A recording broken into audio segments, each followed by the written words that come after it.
So, guys, we are back today with Declan, and we are going to be talking about credit control, credit management. Declan, I'm going to hand it right over to you. Who are you? What do you do? And why should any viewer that's on this episode right now stay for an hour to watch what you have to say? You are a LinkedIn player. What's the sales kind of what kind of pain did that create in your business? Oh, very good question. Well, who am I? I suppose, my name is Declan Flood, and I am one of these very sad, lifelong credit people who started life as a credit controller, became group credit manager, head of the institute here in Ireland. For the last 20 odd years, I'm focusing on education and training in credit and raising the standards of credit management in Ireland and beyond. So that's really who I am and what I do. I get invited to speak at the odd conference, which I'm always delighted to do. It beats working. And I suppose over the years I've picked up a lot about credit management, and I'm considered by some as somebody who knows a lot about it. And why should somebody listen? I think AI is such a big topic right now. I think it's important. And I also think the human element is important. And that's something that I'm, really into. And like, I have always seen credit management as a people business. And to me, in all the training and all the education that we do, it's about people connecting with people. That's what credit management is about. And why it's difficult is because we're seeing people at their worst sometimes. And when people are having financial issues or problems or cash flow difficulties in the company, they can be at a very low level. And I suppose it's understanding that and finding a way past that, rather than getting hung up on what happens. So that's really, I suppose I'd have a different way of thinking about credit management as well. I would see credit management very much as a commercial function. I know in my past days I have been referred to as the sales prevention department and the anti-sales squad and people of that nature, and I think there is that perception of credit out there. Whereas I see credit very much as a commercial function. I see it at the heart of every business. It's right at the focus. If credit's at the heart of the business, a customer focused, commercially minded credit function who is there to maximize the profits of the company that they're dealing with. To me, that's what credit management is all about. It's about efficiency, it's about effectiveness, it's about getting things right, it's about using technology, it's about communications. It's just about so much, and I suppose that's what excites me about credit so much. It's such a wide topic. And I suppose today, as we're chatting, if there's other people listening, hopefully I'll give them a sense of that and an idea of, what they could and should be doing and the potential of credit. Yeah. So, where did your credit journey begin? Oh, well, a very long time ago. I'm not going to admit, my profile says I have over 20 years experience, and that is not a lie, and it will never change. Is that okay? Yeah. So that is me. I suppose I'm among friends now at this stage. It's probably closer to 50 years if you wouldn't mind. So that's really my life. So I started work way back in the 70s. We got this computer, and I remember it had a memory, and we were just in awe of this. And it had 256,000 bytes of memory, like a 256K computer. We thought, wow, we have died and gone to heaven. Like you could type whole sentences into it and it would remember. Like you didn't have to type each word. This was just technology. So that's where I'm starting from. I was in a credit control office with big red books and ledgers, and I suppose I embraced the whole computer system. Then I moved to another company. We had a little computer as well that was about the size of a whole floor on the office block. With air conditioning, and you had to wear white clothes going into the room. So that was just space age stuff, So Wow. we've seen a lot of developments, since then. And I suppose, if you are to bring your best to the company, we have to stay on the cutting edge of what's happening out there. And that's really what it's all about. Absolutely. So you enter the workforce in the Yep. 70s, and I wasn't even born yet. So I won't And rub most it in. people watching weren't either, so don't feel bad about that. You'll be surprised.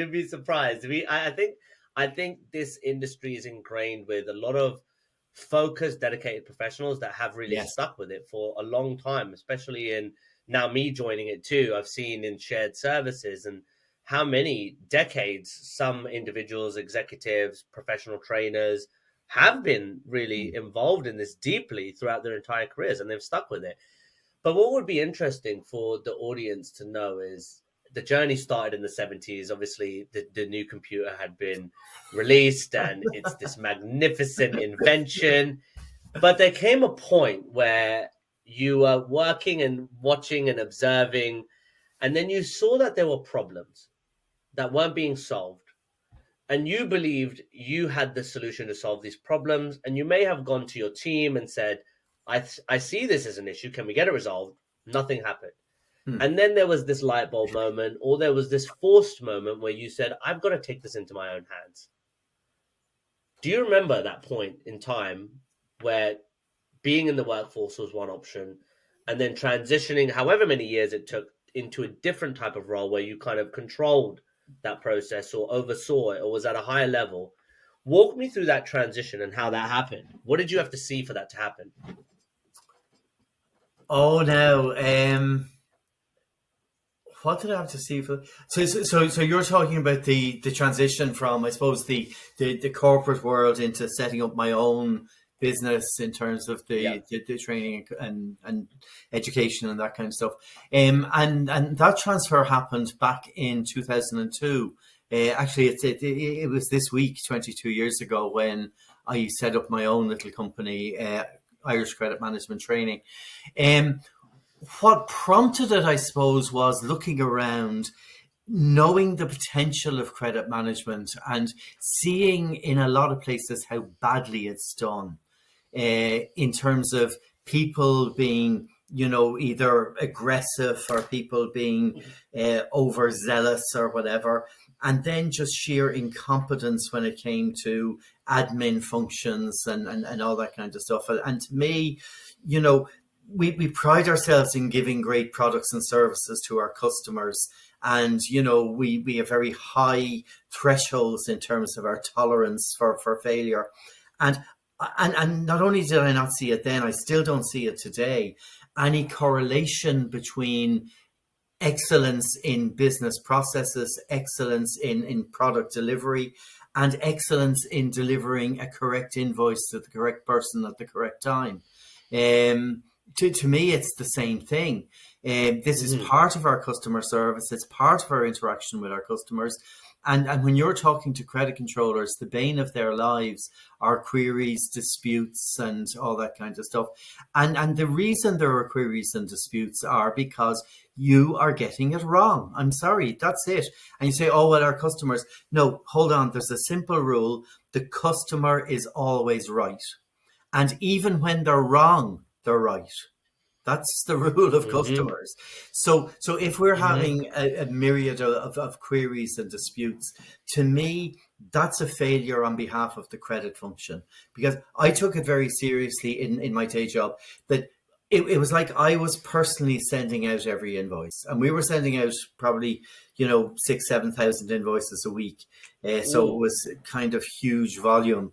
And every single one of those I saw as a personal reflection on my competence as a manager. So if one invoice went out wrong, something went wrong, either somebody did something they shouldn't do, or more often people didn't do something when they should have done something. And, you know, it's by tracking that, it's by getting it right at the source, by knowing and understanding what our customers need. And now in these days, we're talking about electronic transfers. We still have EDI, which I'm surprised about because I was involved in the very first EDI transmission ever in this country. And I'm surprised it's still there. No. I'm surprised that and a lot of companies are still doing it. But anyway, that's that. And now we have, you know, suppliers with portals and all this kind of stuff. And I don't care whether it's a portal, it's a paper invoice, and you're stuffing envelopes and licking stamps. That invoice has to be correct and go to the correct person.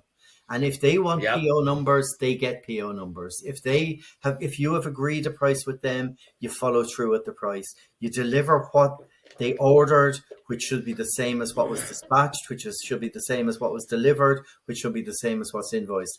And the reality is, in so many cases, that is not the case. So it was that sort of passion for getting things right and pointing people in the right direction. And rather than looking outwards for people to blame, you look inwards to see what is wrong here. Has somebody done something wrong? Is our system wrong? Is our process wrong? Is our, you know, what is going wrong? Where is the communication breaking down between us supplying the goods and the payment coming into the bank? And I think if we do that systematically, then we'll eliminate our problems. And to me, credit is about the smooth running of business, have everything flowing as smoothly as possible. Look, we live in an imperfect world. Things go wrong, you know, and when things go wrong, and that's what makes me even more upset. You know, when queries are raised with companies, it just takes them so long to deal with them and to resolve them. No, hold on, you're given a chance here to get things right. You're given a chance to show off how good you are.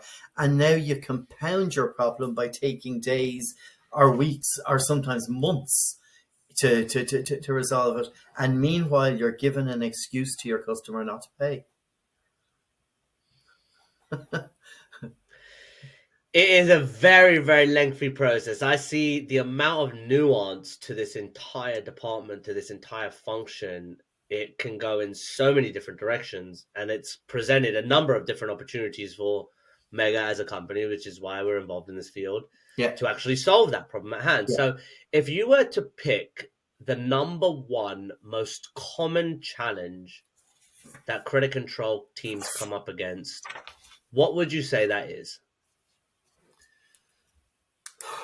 The number one challenge, I would probably say it's still queries and disputes with customers querying invoices, querying prices, quantities, contracts, discounts, all that kind of stuff, because it's so complex. Like, it sounds simple, you know, you have a product and you have a price. It's not a linear thing.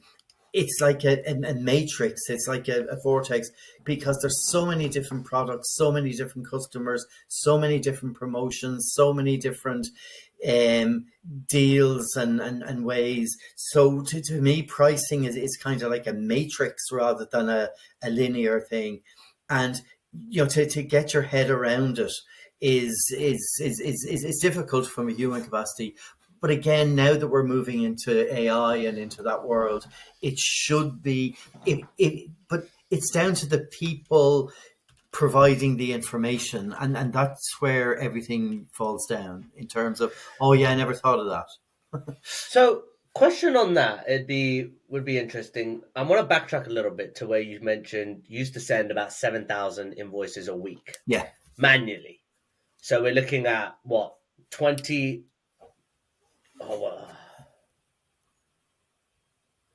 Oh, sorry, lost you for a second.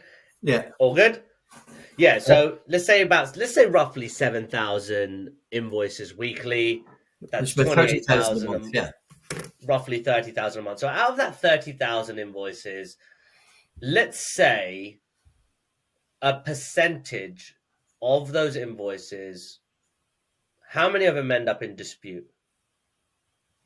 Well, now it took me a number of years because I'm slow. Um, Certainly at the later stages of my career there, the number of credit notes we issued in a week, we got it down to single numbers. I mean, 7 credit notes or 9 credit notes in a week. Now, that took a lot of work, a lot of years, a lot of effort, a lot of understanding, a lot of battling. And what I found that really did the trick, because it took me a number of years, because when I arrived, every second invoice was a query. What I did, and this is where, anybody who's involved in credit management who's still watching at this stage, what I found was that the more areas I took under my control, because I was the one who feels the pain of it going wrong. And I'm talking about me, but I'm really talking about the credit managers who are out there, because they are the ones who are feeling the pain of the mistakes and the errors. And because I am the one feeling the pain, I have more of an interest in making sure that I get it right.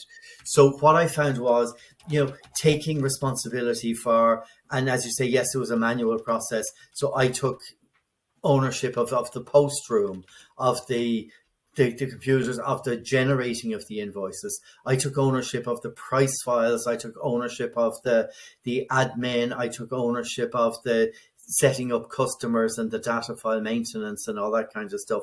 So I found the more areas that I took under my wing, because the marketing department, yes, they understand marketing and they understand promotions and they understand supply and demand. They get bored with the detail of making sure that each customer, everything is reflected correctly in their work. They just don't understand the customer interactions. And this is where I really appeal to credit guys out there to take ownership. And now that we're moving into this new technological world, if the credit guys don't take ownership for this, it's just going to go pear-shaped. Because the credit people, believe it or not, should be the eyes and ears of the customer within your business. That's what you are, because you're interacting with customers and or you should know what your customers want and need. Then it's up to the credit manager to make sure that as a company, this is what you're delivering. Absolutely. And I'm curious to know then, what kind of revenue is lost in dispute or unresolved dispute? Let's say, I don't know how to put a number on an identifier with a company of a specific size, but typically companies that even have a credit control team would be either in the millions, tens of millions, or even billions in revenue. So when you have, let's say, a company doing 10 million in annual revenue, how much of a percentage of invoices end up in dispute, and then how much revenue is being lost or is being put on hold?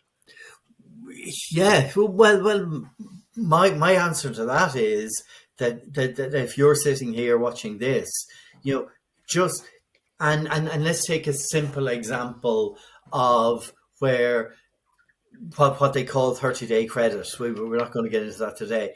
They call it 30-day credit. In other words, anything that's supplied in November should be paid at the end of December. So if they're the kind of credit terms that you operate on, so anything that's bought in month 1 is paid by the end of month 2. So you give a month's credit to your customers. That's that. So here is the thing. If that is your credit terms, then when you run your ledger on the 2nd of January, your customer balance column and your current column should be the same. Well, I agree, but I don't think it will, right? Of course it won't. Of course it won't. This is what we should be aiming for. That's the whole point. So in terms of you saying, how can we quantify what money is out there? whatever numbers are to the right of that line on the current column, that's how much it's costing you. And if you add up those numbers at the bottom of the page, to me, you can say, yes, this is our overdue debt, or what I would prefer to call it is, that is the money that should be in your bank right now that's in somebody else's bank. That's what it is. And I would say that in terms of looking at the different categories of customers, and we talk about, can't pays and won't pays, and I have a third category, which is shouldn't pay. So the shouldn't pay is where there's disputes and queries and all that kind of stuff. I would imagine that probably 80% of the debt, the overdue debt, falls into the shouldn't pay category, where you have done something wrong. You have provided an invoice without a PO number, a wrong price, a wrong code, a wrong something. So if you want to quantify it for yourself, look at whatever is beyond. Now, look, some companies sitting there, well, we give 60 days credit. Well, if you give 60 days credit, then your current and 1 month column should add up to your balance, and anything beyond that is money you should have in the bank. And maybe Absolutely. There's a combination, you can do those sums as well. So that's what it's about. So, and not only is it, you see, the problem is, and this is the thing, you say, how much is it affecting companies? But the reality is, and just think about this for a minute. The reality is that if I sell something for 20 euros and the salesperson agreed 15 and never told anybody. So this is a scenario. The sales guy goes in, agrees 15 euros. We sell thousands of them. We send out the invoices, and we send out the bill for 20 grand or 20 quid. If we sell 1,000 of those, now what happens is we now have sales of 20,000. So our sales are overstated by 5 grand. What's worse, our profit is overstated by 5 grand, because we think if we're buying them at a tenner each, we think we made 10,000 profit when in fact we only made 5. So now when I'm looking at the P&L account, or when you're looking at your own P&L account, not only is your turnover inflated, your profit is inflated, and your debtor's ledger is inflated. So people are living, and people who go on ignoring disputes and queries, what they are doing is they're living in a fool's paradise. They're looking at accounts that are not correct. And how can you run a business with incorrect information? It's just not possible. So when I was looking for support to eliminate queries, which was my mission as a credit manager, these were exactly the arguments that I put forward as to why it should be taken seriously at board level, because these guys were looking at weekly sales analysis and profit reports. And if we can't get the invoices right, then they can't be guaranteed that the information they're looking at is correct. Absolutely. So what do you think are the most effective strategies that credit control managers can incorporate today to make sure that they alleviate this pressure, they alleviate these issues that constantly evolve? Well, number one is to take queries and disputes very seriously. Number two, and this is, and I'm doing a series as well called the 10 mistakes made by credit controllers, and I'm running it out weekly now at the moment, just as a laugh. And one of the mistakes I have the credit controllers make is, that they fix queries. And they can, that's what we do. Yeah, the problem is you are fixing them. So what you need to do, yes, of course you need to fix the problem. That's not good enough. You then have to solve the problem. Are you with me? So yes, we fix. So the customer rings up and says, look, you sent me a bill for 20 euros. It should have been 15. Okay, we go off and we find, yes, they are right. We issue a credit note for a £5. That is only 1/3 of the work. That is 1/3 of the work. Because what happens is that invoice was dated the 1st of October. So chances are, if there's any invoices between the 1st of October and the 10th of December, they're wrong too. So it's not just about fixing the problem that I've been made aware of. Yes, I fixed that, and anything before that. Now I have to look at between then and now, are there any invoices on the account that will become queries next month? And the third thing is, what's going to happen from now on? Are you with me? So if they order stuff today, are they going to be charged the correct price? So it's being aware of those 3 time frames. So it's not just fixing queries, it's fixing them, it's looking at the gap, looking at the future, and then looking at what went wrong within the system. So was it a miscommunication? Was it a system glitch? Was it what, call a root cause analysis to get down into exactly what went wrong? Because again, you mentioned the word nuanced. Sometimes it's very subtle little differences that causes the problems. And as a credit manager, this is the challenge. Understand what went wrong. Is the system wrong? Is the policy wrong? Is the communications? What is wrong here? And once we get that right and fix the problem, and solve it going forward, that's the process we need to be constantly doing. And it's not just sitting back and thinking, oh, well, let's expand our query resolution department. No, let's eliminate queries and let's respect our customers by giving them what's right. So with AI in the picture now, it's great to hear it. It's great to hear it because there's another perspective which I don't think a lot of our audience has heard before. We've got a number of different views, and coming from this perspective is very, very unique in its own way. So how should credit control teams be using AI? Whatever you feel is the best way to use AI, whether it's predictive analytics, whether it's through voice, whether it's through chatbots, identifiers. How do you think these credit control teams should be adopting the start of using AI in their businesses with what problems we're faced today? Yeah, because I think there's a lot of fear out there. The fear goes with the territory. In terms of AI, to me, AI is just another tool. That's as far as I'm concerned. And it's a wonderful tool. And again, like all tools, they have to be used intelligently.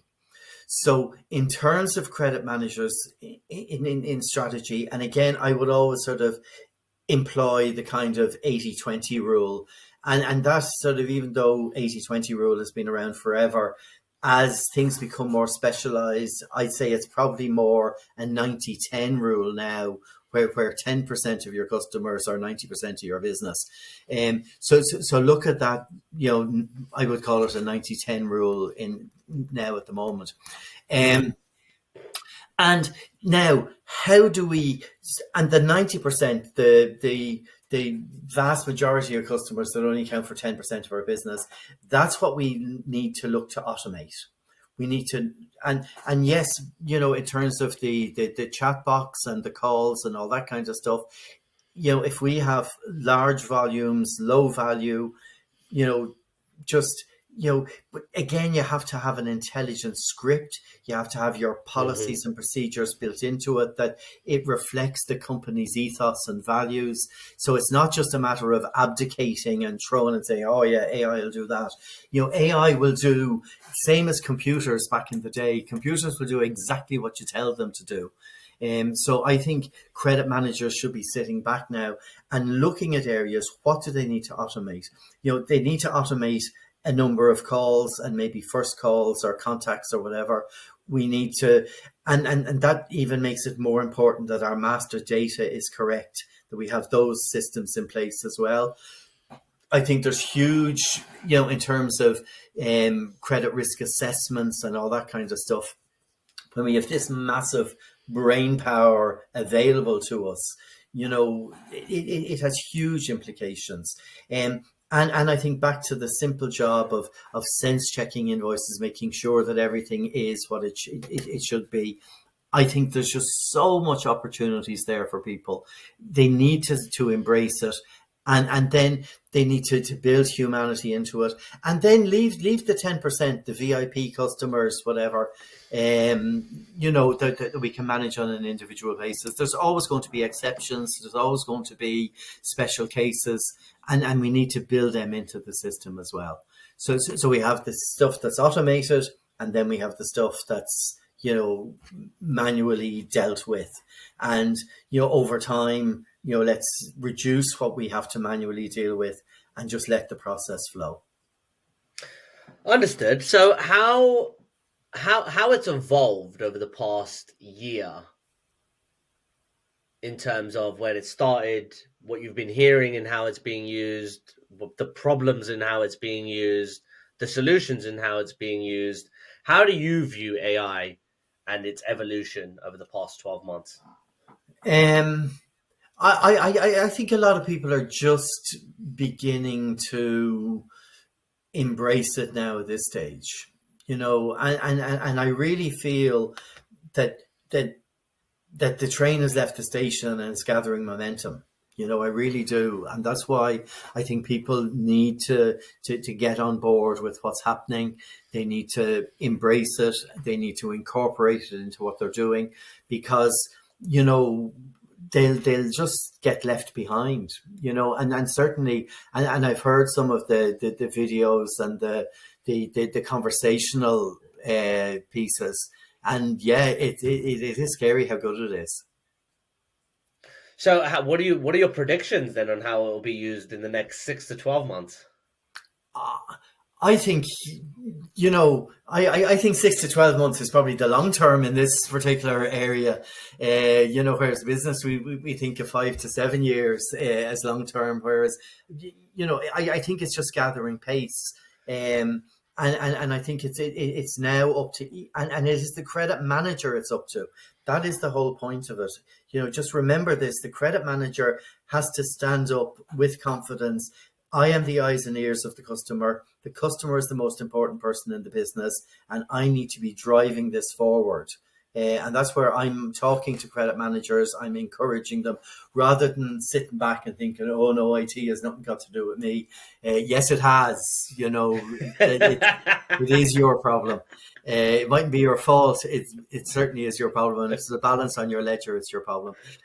So I'm on to see everything that they can do to incorporate AI into it, and then obviously have your intelligence tests and checks in it to make sure, because as people are infallible, the systems are they're fallible to the point of just making decisions based on the data that's available. And I say my fear for it going forward is that if I look at the data that's out there in terms of customer file records, master files, stock files, price files, all the files that are there, that they're probably not 100% good enough. So, more effort on and as we get better at master file maintenance, then AI will certainly be at the core of everything that we do. So are there any concerns that have been raised where you see a big problem happening? Specific to our industry. Yeah.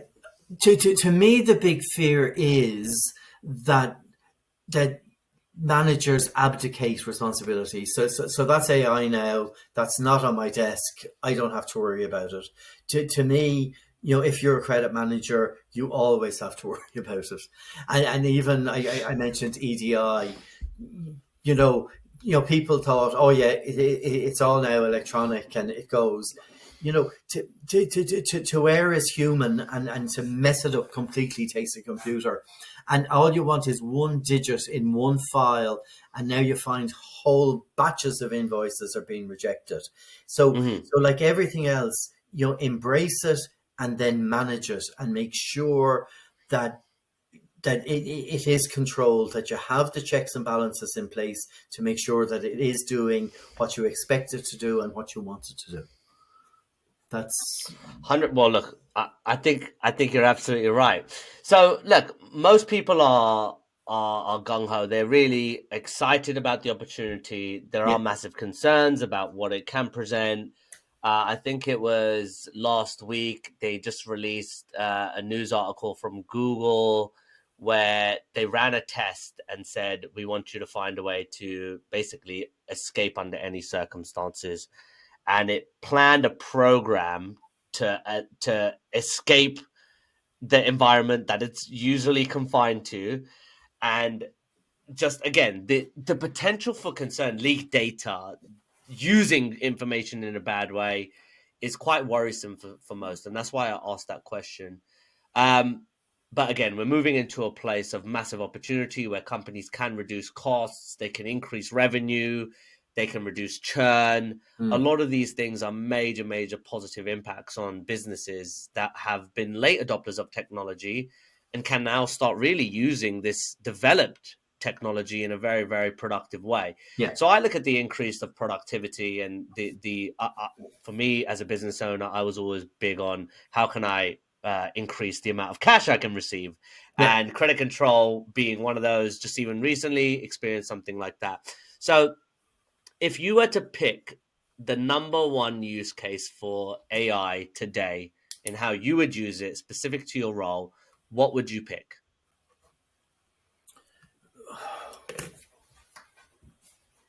Oh,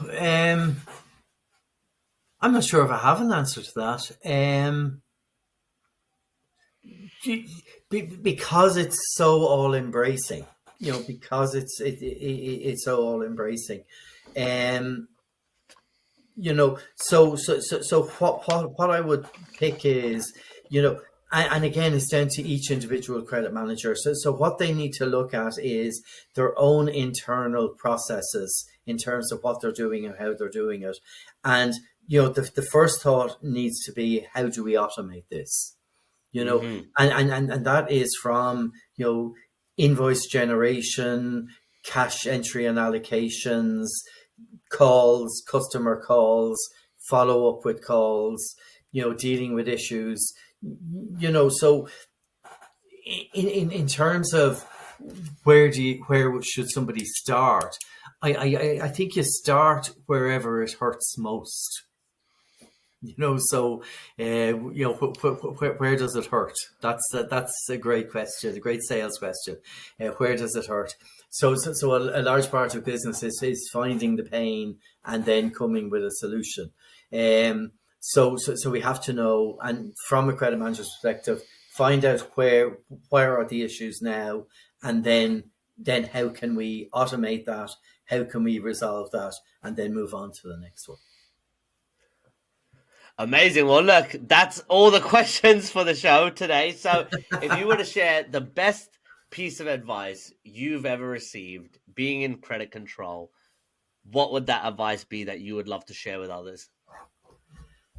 Oh, no. The best bit of advice I ever received.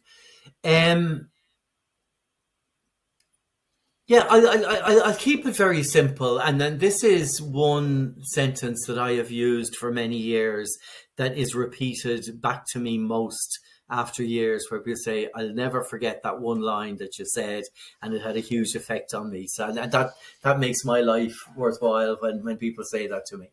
And are you ready for this? Here is the line. People pay people they like. Very true. And that's my message to credit controllers and credit managers out there. Remember always that people pay people they like. And yes, we're talking about companies, corporates, all that kind of stuff. When it all boils down, it's you and it's me. And if you like me, you will go through walls to make sure that I get the payment. If you don't like me, you will put my invoices in the bin and wait for me to ring so you can ask me for a copy, and take joy in it as well. So my advice, if you want to be a really good credit controller, that should be your mission in life, to have a best friend in all your customers' offices. And then you get to go to work every day talking to friends and people you like, which just makes working so much more pleasurable. This is not a battle. This is a game that we get to play with people we like, and hopefully people who like us, and it just makes it so satisfying. So that would be my advice to credit people out there.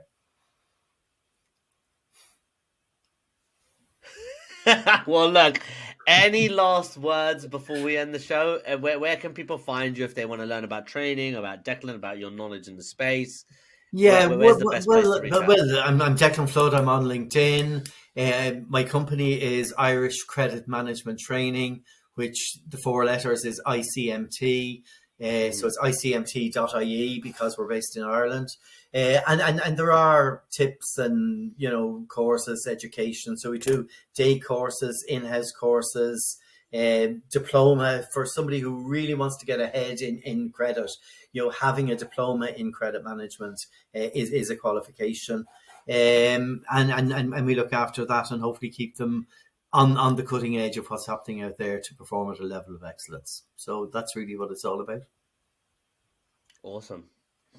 Awesome. Well, Declan, look, thank you very, very much for your time and for sharing all of these insights. Hopefully, anybody who did watch this can now have a new perspective on problems that are being faced, how the industry has kind of evolved, or this function has kind of really evolved, and where we can see an opportunity to grow, create a better customer experience for Yes. people as a whole.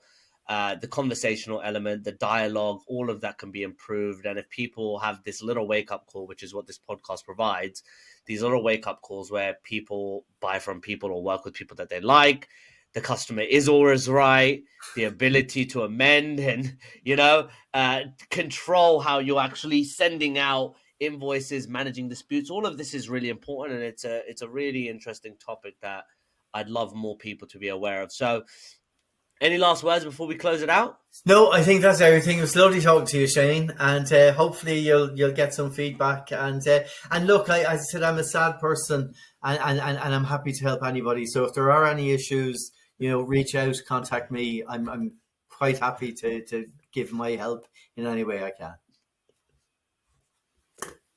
Take care. Thank you very much, guys, and that's a wrap.